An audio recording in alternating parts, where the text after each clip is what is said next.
The sun in July sank over the Serengeti like fire dripping from the sky, turning the dry grasslands into a sea of gold. A warm breeze swept across the plains, whispering through the acacia trees and carrying the scent of dust, heat, and something older. Something wild. Time slowed out here. It always had. Everything existed in longer heartbeats, in deeper silences. In the distance, a mature leopard moved with the silence of a forgotten memory. Her body was lean and strong, her coat dappled in shadow and sunlight. But she wasn't stalking. There was no tension in her muscles, no crouch of a predator calculating her strike. This wasn't a hunt. This was something else. She crossed the plains with slow, sure steps, threading through the tall grass like she had done 1,000 times before. And yet, today was different. Her direction was not guided by scent or instinct. She walked with a kind of intention, a gravity as though she was following a trail only she could sense, one written not in scent, but in memory. Ahead of her stood a parked jeep, olive green and humming with idle power. Cameras perched on the hood and windows, long lenses glinting in the dying light. The vehicle looked absurd in this ancient world, like a forgotten toy dropped in a cathedral. But what mattered wasn't the equipment, it was the people inside. Lucas Reyes, a 33-year-old wildlife documentarian, had filmed lions hunting, elephants grieving, and cheetah cubs playing in the dust. But nothing in his years behind the lens had prepared him for this moment. He sat frozen behind his camera, his fingers locked around the focus ring, heart thundering in his chest. The leopard was coming closer, closer than any wild cat should, but it wasn't fear that stole his voice. It was what sat beside him. His mother, Elena Reyes, 64, her frame delicate, face lined by years and sun, sat silently in the passenger seat. Her gray hair was tied back into a simple braid, but her eyes, hazel and steady, never left the leopard's form. She hadn't touched the camera. She hadn't spoken in minutes. She was watching the animal like one watches a ghost. The leopard stopped just a few meters from the vehicle, dust stirred beneath her paws. She blinked slowly, her gold eyes fixed not on Lucas, but on Elena. Neither human nor animal moved. Then, as though compelled by something deeper than instinct, the leopard took one more step and another. And then, before anyone could react, she walked straight to the jeep's open side, rose slightly on her forelegs, and pressed her head, gently, almost reverently, against Elena's shoulder.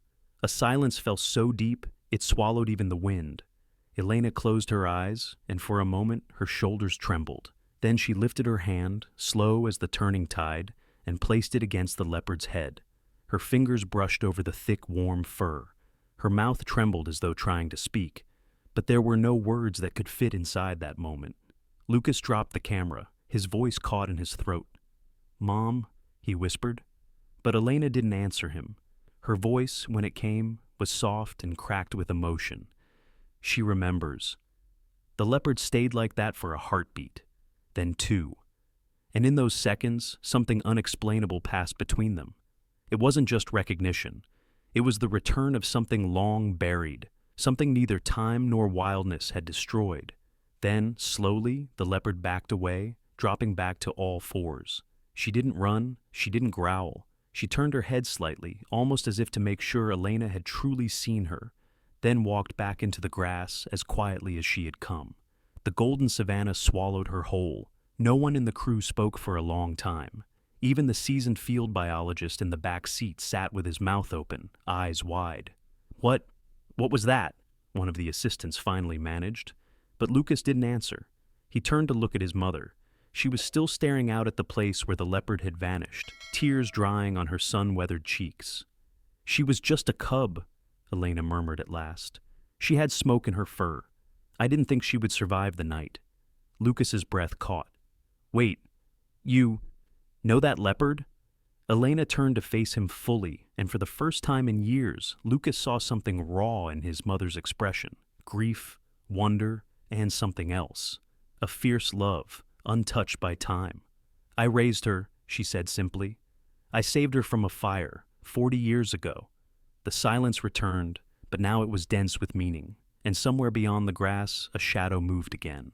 Silent, eternal, waiting. Long after the leopard had vanished, the sun finally sank beneath the horizon, leaving only ash-colored clouds and a stretch of bruised purple sky. The Serengeti changed at dusk. The heat withdrew, but the wild grew louder. Cicadas screeched, jackals called in the distance, and still no one in the jeep moved. Lucas turned off the engine, but left the auxiliary power on. The camera, forgotten in his lap, was still recording. The crew in the back exchanged glances, but didn't dare speak.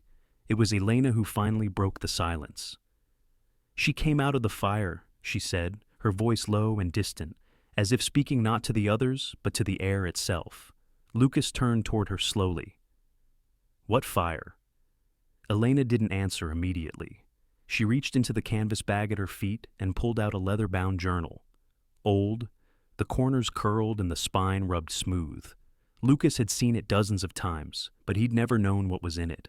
She held it in her lap, one hand resting on the cover like it might vanish if she let go. "I was 23, she began, not looking at him. "It was supposed to be a short field study. I was working with a vet team, tracking migration changes after a drought season. We had set up near a ridge in Ngorongoro, not far from where we are now." Lucas said nothing. He knew better than to interrupt when she spoke this way. Slow, steady, like unraveling a thread that had stayed knotted too long. "One night, a lightning storm hit," she continued. "Dry trees, no rain. The fire spread faster than anyone expected. We tried to outrun it, packed up camp in under 10 minutes, left most of our gear behind. But just before we evacuated, I saw her." She looked up at the horizon, where darkness now blanketed the grasslands. A tiny leopard cub, maybe 6 weeks old, running in circles. Her paws were scorched. There was ash in her fur. Lucas felt his chest tighten. The way his mother spoke, so measured, so full of things she hadn't said in years, made it clear this was no ordinary rescue. "I grabbed her," she whispered, "wrapped her in my jacket. She bit me, scratched me to ribbons, but she was too weak to fight for long. I kept her with me all night. The next day the fire was out. The rest of the team had gone to safety, but I stayed behind. For days, fed her goat milk, cleaned her burns. She wouldn't leave my side." Lucas leaned forward. "You raised a wild leopard, in secret?" Elena gave the smallest nod. "For 6 months. I didn't tell anyone, not at first. I knew the laws, the dangers. I told myself I'd release her when she was strong. But the longer I stayed, the harder it became." The emotion in her voice trembled now, like the edge of an old wound. "She started following me like a dog, slept in the tent with me, climbed onto my lap when she was frightened. She didn't act like a wild animal. She trusted me. I named her Sefu. It means Zord in Swahili. Because even small, she was fierce." Lucas barely breathed. He felt like a boy again, sitting at her feet, listening to one of her bedtime stories. Except this one had really happened. This one had teeth and claws and fire.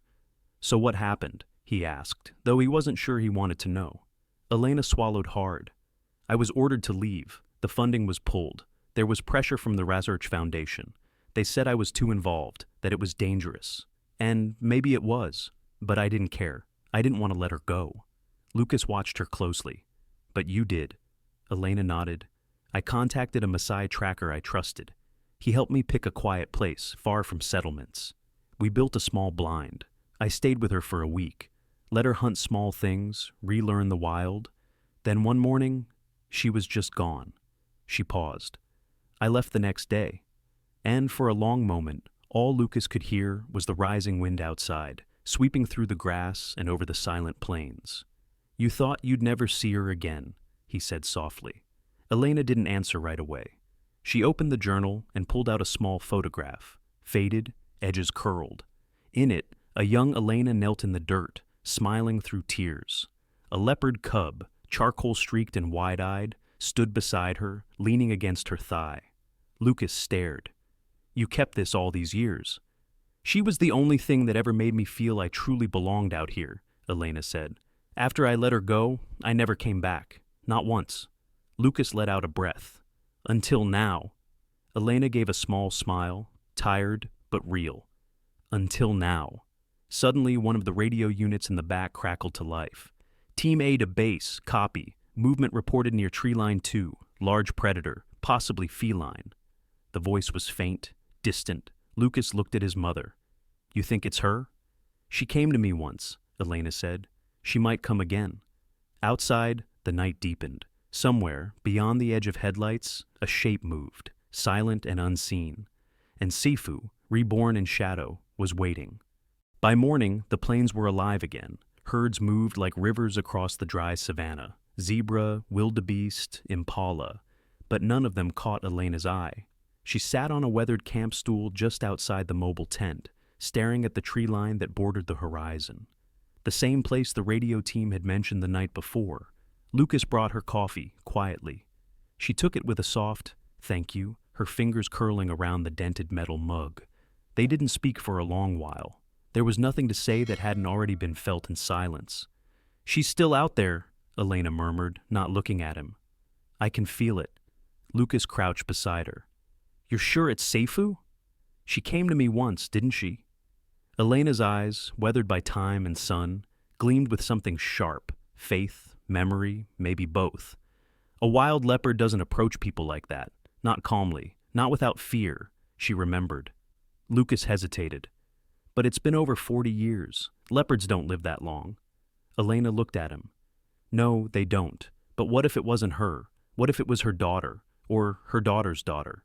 Lucas blinked. "You think she passed something down?" "She was wild," Elena said slowly. "But she knew love, kindness, maybe that left an imprint. Maybe it changed something in her line." Lucas didn't argue. He couldn't. What they'd seen the night before didn't fit into logic. It belonged somewhere older, somewhere between instinct and miracle. That afternoon, they hiked to the ridge where the leopard had vanished. A ranger named Joseph, silent and careful, guided them. He was tall and lean, with eyes that missed nothing. The heat was brutal, the sun relentless, but Elena never once slowed. At the top of the ridge stood a crooked baobab tree. Elena paused beneath it, running a hand along the bark like it was a familiar face. "This is where I released her," she whispered. Joseph crouched beside a patch of disturbed grass. "Tracks," he murmured. "Leopard, female, large, less than a day old." Elena's breath caught. Joseph looked up. "She's staying close." "Why?" Lucas asked, glancing around. "Is she hunting?" "No," Joseph said. "She's circling, watching. She could have attacked us easily. She didn't." That night, Lucas set up cameras around the ridge, motion sensors, night vision, silent drones. Every piece of gear he had was aimed toward capturing the truth, whatever it was. Elena didn't sleep. She sat beside the baobab, wrapped in a blanket, her eyes fixed on the dark. Somewhere out there, something moved, something waited. And then, just past midnight, one of the motion cameras pinged. Lucas jolted awake and rushed to the screen. What he saw made his breath stick in his throat. A leopard, bigger than the one from the night before. She stepped into the clearing like smoke, her coat dappled with light from the moon, and in her mouth, carried gently like something precious, was a tiny cub. Lucas stared, stunned. She brought her baby. The leopard placed the cub down at the base of the baobab and backed away, blending into the tall grass. Elena, watching from only a few meters away, didn't move. Her whole body had gone still, like even a breath would break the spell. The cub mewed softly, unsteady on its legs, blinking in confusion. And then it walked, wobbled, really, toward her. Elena let the blanket fall. She opened her hands and lowered herself to the earth. The cub reached her knees and paused. Its nose twitched. Then it did something that stole the breath from every lung watching through a lens. It climbed onto her lap. Lucas stood frozen, overwhelmed by the weight of it. The mother leopard watched from the brush. No threat, no fear, only waiting. It wasn't a gift. It was a test. And Elena had passed. As the stars turned overhead, a bond crossed generations. From the cub Elena had once saved in fire, to the cub now placed in her lap by moonlight. Whatever wild thing lived in them, it remembered, and it forgave. The morning broke slow and golden. Fog clung to the base of the ridge, curling like breath around the old baobab. The cub was still asleep in Elena's lap, tucked against the folds of her shawl, its tiny chest rising and falling with fragile, innocent rhythm. Lucas approached quietly, his boots crunching faintly on dry earth. He knelt beside them, eyes wide, reverent. She didn't come back, he whispered. She's watching, Elena said, voice soft. She never left. Lucas looked around the brush. Why would she leave her cub with you? Elena didn't answer right away. She stroked the cub's back with gentle fingers, as if the rhythm might unlock something she didn't know she'd been waiting for. She wants something, she said finally. Something I don't fully understand yet. Lucas hesitated. Do you think it's Sefu's daughter? Elena nodded slowly. Maybe even granddaughter. That's how long I've been away. But this... She glanced down at the cub. This is not chance. This is choice. She chose to show herself, and she chose me. Joseph joined them as the sun lifted higher, his face unreadable as always. We should move soon, he said quietly. Hyenas were nearby in the night. What about the mother? Elena asked. She'll return, Joseph said. But not if we stay here. She trusts you, not the rest of us. Lucas stepped back. So, we give her space? Joseph nodded. Elena stood slowly, the cub cradled against her shoulder. Its paws gripped her shirt instinctively, but there was no fear, only a sleepy sense of belonging. Back at camp, Elena refused to place the cub in a cage. Instead, she built a shaded space out of canvas and branches. Lucas brought a shallow dish of goat milk. The cub lapped at it, then curled beside Elena again. That evening, they waited. Nothing. Not even a distant rustle. The mother never returned. By the second night, Elena's unease turned to dread. She paced near the baobab. She listened. She called. Not with words, but with memory, with presence. Nothing. By morning, Joseph found the signs, tracks, blood, a snare buried in the brush. Lucas stared at it in disbelief. Poachers? Joseph nodded grimly. Set it in the blind spot. She must have stepped into it circling back to the cub. Elena said nothing. Her face didn't crumble. It hardened, like rock left too long under sun and wind. They found her body only a few 100 meters away, still warm. A quiet, undignified death for a creature who had once burned through the grasslands like myth. Elena knelt beside her. She didn't cry. She only pressed her forehead gently to the leopards and whispered something no one else could hear. A prayer. A promise. Lucas swallowed the lump in his throat. She trusted you with her cub. No, Elena said softly. She entrusted her. Joseph spoke gently. What will you do? Elena looked toward the distant hills, toward the memory of fire and the first leopard she had ever raised. The same thing I did the first time, she said. Only better. Back at camp, the cub mewed softly, confused by the silence. Elena lifted her into her arms. She knew, Elena whispered. She knew she wouldn't make it back. Lucas frowned. How could she know that? She'd been circling all day, Elena said. But she brought the cub to me before sunset. That wasn't accident. That was intention. She felt the danger coming. Joseph nodded solemnly. Animals know, sometimes better than we do. That night, Elena sat awake. The cub nestled beside her on a pile of soft cloth. The stars burned cold and silent above them. She looked into the cub's sleepy eyes, so much like Sefu's, and saw the legacy passed from mother to daughter, from wild to human. And for the first time in decades, she spoke the name aloud. Sefu. The cub blinked up at her, and though it was far too soon for recognition, something passed between them. A thread. A promise that what had been lost wouldn't be forgotten. Elena looked out into the dark, where no leopard stirred now. I failed you once, she whispered, but I won't again. Not this time. Not ever. Time in the Serengeti moved like the wind, quiet, steady, full of secrets.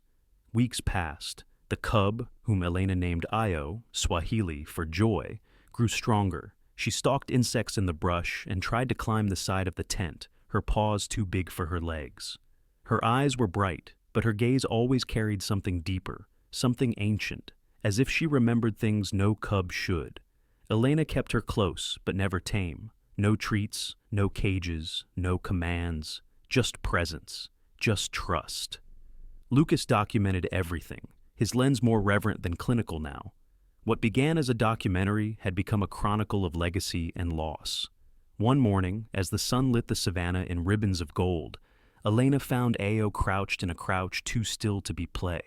Her ears were forward, her breath shallow. A lizard had paused on a stone nearby. Ao pounced, silent, precise, and caught it between her paws. Elena didn't intervene. She only watched, heart full and heavy. That night, Joseph sat by the fire beside her. "She's ready," he said. "I know. You raised Sefu for months. You let her go. You can do the same for Io." Elena stared into the flames. "It's not just letting her go, it's letting myself stay behind." Joseph was quiet. Then, "That leopard didn't just give you her cub. She gave you her trust. You're part of this now, whether you stay or leave." Elena nodded slowly. 2 days later, they began the process. Io was taken further into the bush, near water, near prey, far from roads. Elena returned each day, then each week, leaving meat at first, then nothing. Just her scent, just distance. One morning, Io didn't come to the usual place. Elena waited hours. She called, once, no reply. And that she knew was the answer. She returned to camp with a silence deeper than sorrow. But Joseph met her with a small smile. "She made it," he said. "She did," Elena agreed, "because her mother raised her, not me. I just held the line." As the days grew hotter, the team began to pack. Lucas would stay behind, finish filming. Joseph had another reserve to visit.